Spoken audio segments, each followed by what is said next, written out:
Selamat pagi saudaraku seiman dalam Kristus. Salam sehat, sukacita untuk kita semua.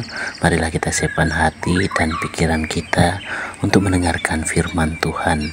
Tuhan beserta kita sekarang dan selama-lamanya. Inilah Injil Yesus Kristus menurut Markus bab 7 ayat 14 sampai 23. Dimuliakanlah Tuhan. Lalu Yesus memanggil lagi orang banyak dan berkata kepada mereka, "Kamu semua, dengarkanlah kepadaku dan camkanlah. Apapun dari luar yang masuk ke dalam seseorang tidak dapat menajiskannya. Tetapi apa yang keluar dari seseorang, itulah yang menajiskannya. Barang siapa bertelinga untuk mendengar, hendaklah ia mendengar." Sudah ia masuk ke dalam sebuah rumah untuk menyingkir dari orang banyak. Murid-muridnya bertanya kepadanya tentang arti perumpamaan itu. Maka jawabnya, "Apakah kamu juga tidak dapat memahaminya? Tidak tahukah kamu bahwa segala sesuatu dari luar yang masuk ke dalam seseorang tidak dapat menajiskannya? Karena bukan masuk ke dalam hati, tetapi ke dalam perutnya, lalu dibuang di jamban. Dengan demikian ia menyatakan semua makanan halal." Katanya lagi, "Apa yang keluar dari seseorang, itulah yang menajiskannya.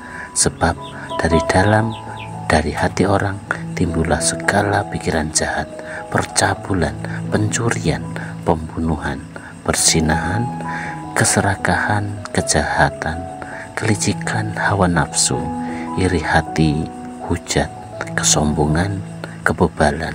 Semua hal-hal jahat itu timbul dari dalam dan menajiskan orang." Demikianlah sabda Tuhan. Terpujilah Kristus.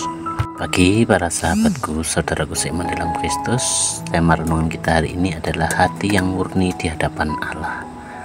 Dalam Injil hari ini, Yesus mengajarkan bahwa bukan yang masuk ke dalam tubuh yang menajiskan seseorang, tetapi apa yang keluar dari hati manusia. Orang Farisi dan ahli Taurat pada saat itu sangat memperhatikan aturan-aturan secara lahiriah, seperti makanan yang boleh atau tidak boleh dimakan. Tetapi mereka lupa bahwa yang lebih penting adalah kebersihan hati, kebersihan jiwa. Yesus mengingatkan kita semua bahwa hati adalah sumber dari segala perbuatan kita. Jika hati kita dipenuhi dengan kasih, kebaikan, dan kejujuran, maka perkataan dan tindakan kita pun akan mencerminkan hal-hal yang baik. Namun sebaliknya, jika hati kita dikuasai oleh iri hati, oleh kesombongan atau niat jahat, maka itulah yang membuat kita jauh dari Tuhan.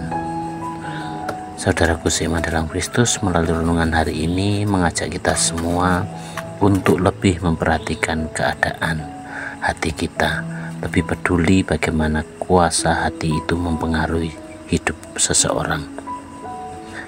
Apakah hati kita bersih dari kebencian dan dendam? Apakah kita selalu berusaha berkata dan berbuat baik kepada sesama kita?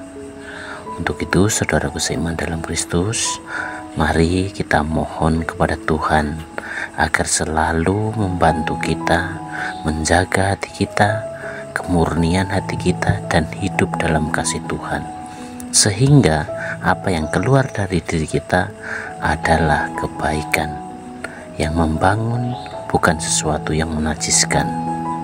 Demikianlah renungan kita hari ini, dan marilah kita akhiri dengan doa dalam nama Bapa dan Putra dan Roh Kudus. Amin. Tuhan Yesus yang penuh kasih, ajarilah kami untuk menjaga hati kami agar tetap bersih dan penuh kasih. Jauhkanlah kami dari segala pikiran, perkataan, dan perbuatan yang tidak berkenan di hadapan-Mu. Semoga hidup kami semakin mencerminkan kasih-Mu. Amin. Dalam nama Bapa dan Putra dan Roh Kudus. Amin.